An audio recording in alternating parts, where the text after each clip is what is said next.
The richer I get, the more miserable I get. You know how this is. You think that your problems may be monetary, and you get more money. What do you do then? When you've got enough money, you start worrying about your health. And you can never stop worrying about that. Or if you're not worried about your health, you worry about politics. If somebody's going to take your money away from you. You worry about taxes, about who's cheating. And so, the person who goes through all that sees finally, I don't think the game's worth it. I'm going to resign. And so resignation or renunciation is different from repentance. It hasn't got the same kind of passion in it at all. The repentant person feels he's wrong, has made mistakes, has committed sins, and wants to get better. But the renounced person isn't concerned with that kind. He knows that better, progress, whether moral or material, is an illusion. And you have to understand this when you approach, for example, the study of Buddhism. I think one of the most withering remarks I ever heard from an Oriental, he was Japanese. He said once, you must never forget that whereas Jesus was the son of a carpenter, Buddha was the son of a king. You know, wow, take that.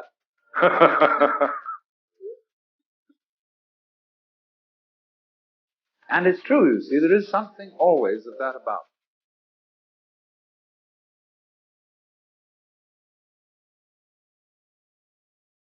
There's a sense, you see, in which Christianity historically was the protest of the slave class against the Roman establishment. Buddhism was different. It was the abandonment of position by an aristocracy. Say, we've done it, we've seen it all, we've had it. So now we check out. And we will be, therefore, we will resign from all games.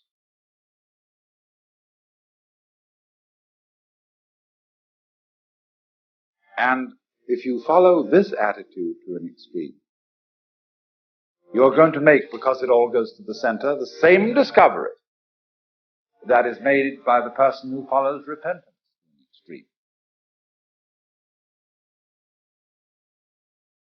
Just as the repentant person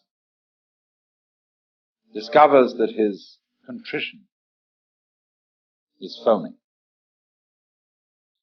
the person who tries to resign will discover that he can't. That there is no way of not playing games. Let's go a little bit then into this game theory. There are a lot of games that we play. And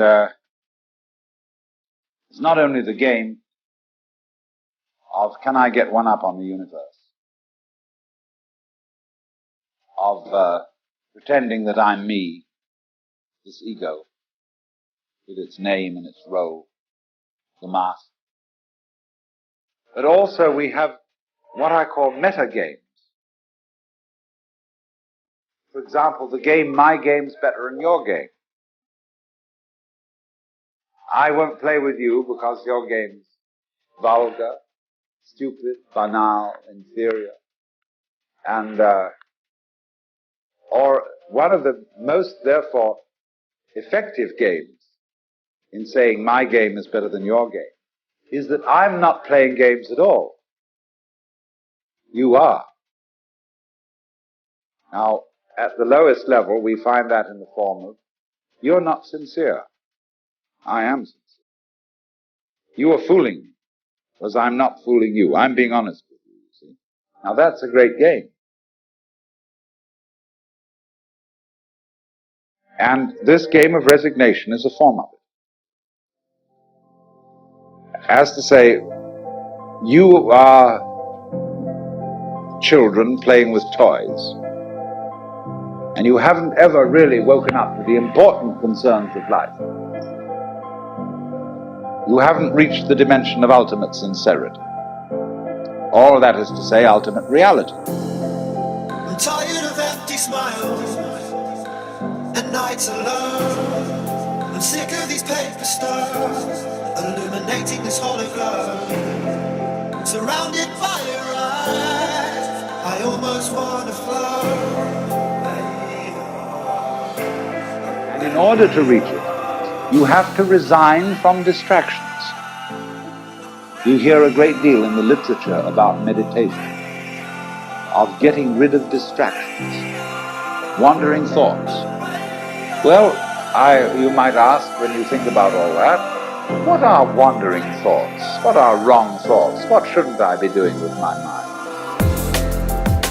Well, they all say, actually every day you think about this and then you think about that, and your thoughts run on in an undisciplined way from one association to another. And you can't keep your mind fully on the job, or whatever it is. So you see, you're supposed to renounce that, because that's triviality, all those wandering thoughts. They're not about the important thing. Now, what's important? What should you keep your mind on?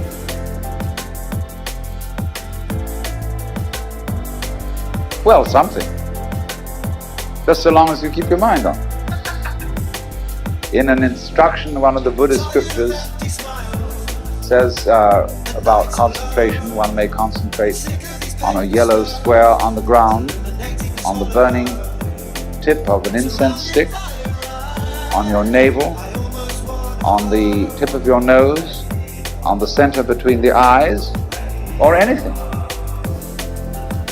And in the footnote, the commentator adds, but not on any wicked thing.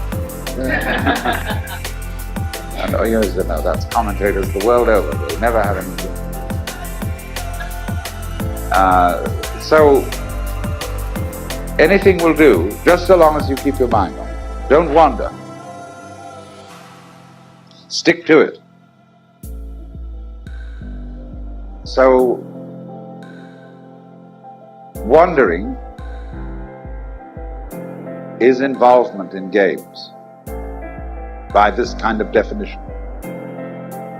So then, you try to get out. Can you now get out? Can you stop competing with other human beings? In ancient Greek society, there was a place in the center of the community called the Agon, A-G-O-N. And this was a place for contests, where they had wrestling matches and other athletic events, because all the men were constantly trying to show who was the better. And from this word, the agonia, which means the contest itself, held in the agon, we get our word agony. The struggle and striving to be superior. And a lot of people that you meet you'll recognize this among your friends all the time, are not happy unless they are involved in a contest. It doesn't matter what it is, so long as they're trying to beat something, they're happy. And you may say, oh, for heaven's sake, can't we just sit around and talk instead of having to play a game or bet or do something to prove who's the stronger? I was once married to a girl who was never happy unless she was engaged in some kind of contest. Well, of course, I had a game that didn't look like one. And so it was a very superior game, just because it didn't look like one. But it was a form of the game, my game's better than yours. So,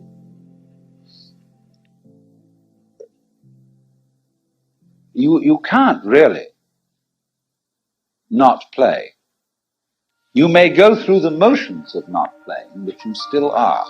Now, one of the most marvelous examples of this is the Buddhist Sangha. The Sangha means the order of Buddhist monks, or monks isn't quite the right word because the basis of Buddhist monkhood is a little different from Christian, but I don't want to go into that technicality. Here are these people living in, say, Burma, Ceylon, Thailand, and so on, who go around in yellow robes and have renounced the world. But of course, they've become, as a community, very prosperous. And everybody, makes obeisance to monks and feeds them. And they don't feed just on rice gruel. Important monks get called into the houses of wealthy laity and get given fine dinners, because the layman feels he's acquiring merit by being so generous to the monks. And you should see the scene in Japan. Although today the monks have lost their power to a large extent, you can see the traces of the power they once had. In the city of Kyoto, the Buddhist orders, Zen, Tendai, and especially Shinchu sect, have the best parts of town. If you stay a night in a Zen monastery as a guest, go into one of the rooms there, you're not in any hovel, you're in a palace. You live differently from the way we are accustomed to, but you're liable to get shown into a room where the walls are entirely covered in gold leaf and painted by the greatest masters of Japan. You'll say, sit down to sleep by a Kano Motonobu screen.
But look what the monk stands to gain.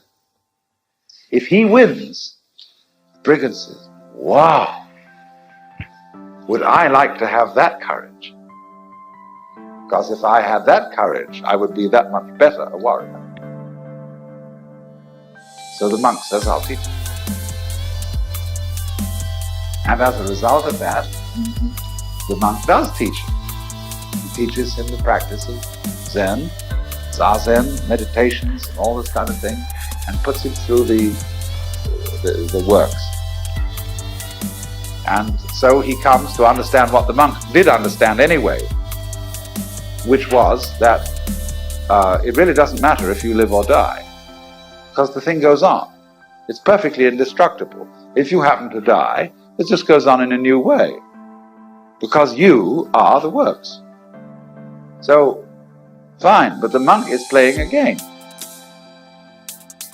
And so, as a result, all these Zen communities got given the old palaces.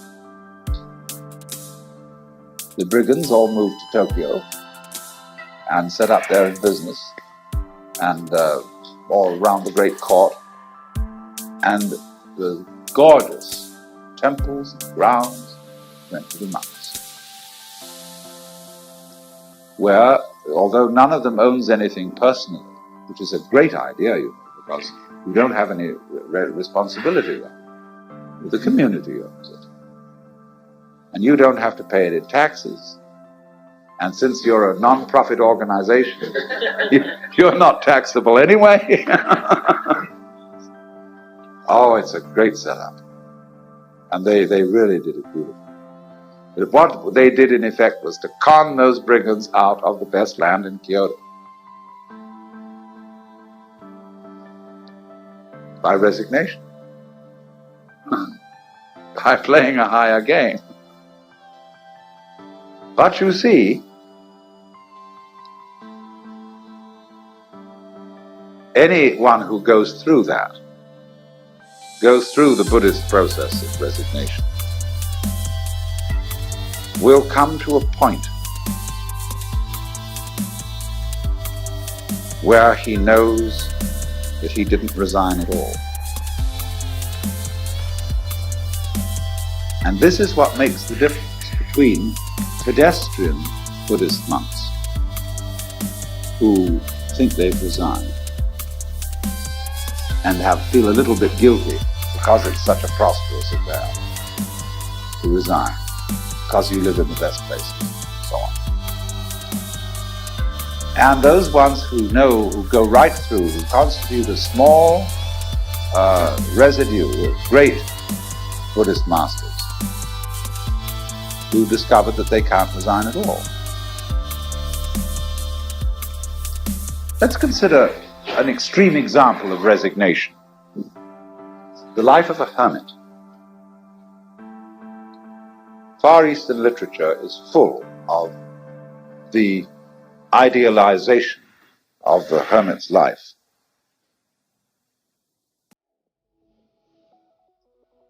The wonderful idea of an old man somewhere in the mountains, far off in the forest. Hakuin's books describe such an individual. Can't be found, nobody knows where he is. He leaves no trace, and they consider that as admirable.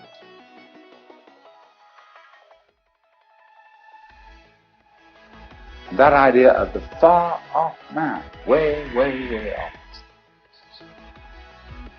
But what does a hermit discover? If you try this, and get as lonely as you can get, you become vividly aware that you can't get away from it. Because when you get very lonely and very quiet, you become extremely sensitive.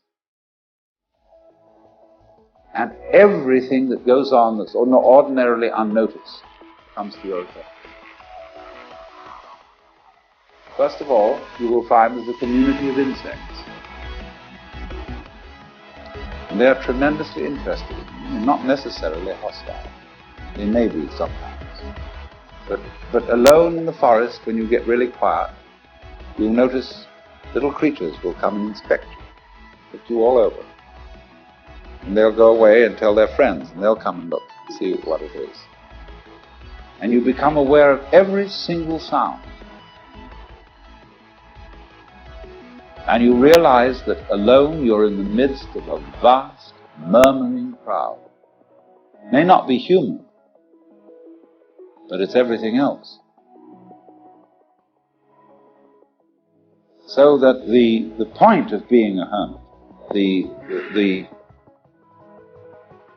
discipline, leads you to understand that you can't resign. The lonelier you are, the more you're joined together with everything else, because you get more sensitive.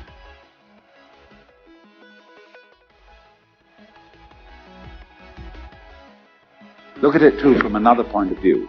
Supposing I say everybody's playing the game, me first. Now I'm going to play the game you first. To use the phrase of Bonhoeffer, who called Jesus the man for others. Now let's see if we can play that game. Instead of me first, you first. After you, please. You know, what a way this is. Putting everybody down. See, I'm the one, who's so generous. I'm the one who's so loving, so self-effacing. And all you inferior brats can go first. You can play me first, I'll play you first. I'll try and convince you to play you first. But the success of convincing you on that is relatively small, and therefore the in-group will always be the people playing you first. And therefore they will get the honors. So when you think that through, and you say, I cannot stop playing me first, there's no way of not doing it.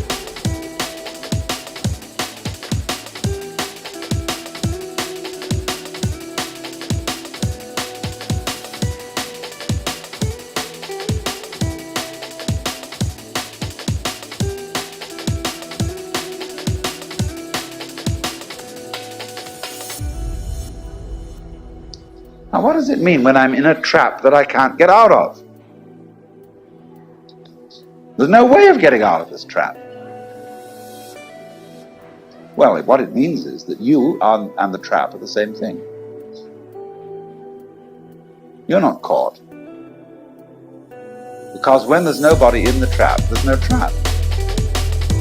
See that? As long as you think you're in a trap, then the trap's got you. But when you know you are the trap, then what has the trap got? If you're trying to get out of the game, you're trapped. No way out. But when you have found that you and the game are the same, there's no game to get out of. There's no one to get out of the game. And that's true resignation. And then you can take the point of view of the Bodhisattva as distinct from the Arhat. The Arhat in Buddhist terminology is the person who escapes from the wheel of birth and death, the samsara, and gets out of the game. So he stands here. The Bodhisattva is the Arhat plus. He's the Arhat who's gone on to find out that you can't get out of the game at all. So the Bodhisattva is found over here. In other words, he goes back into the cycle of reincarnation and doesn't bother about escaping it.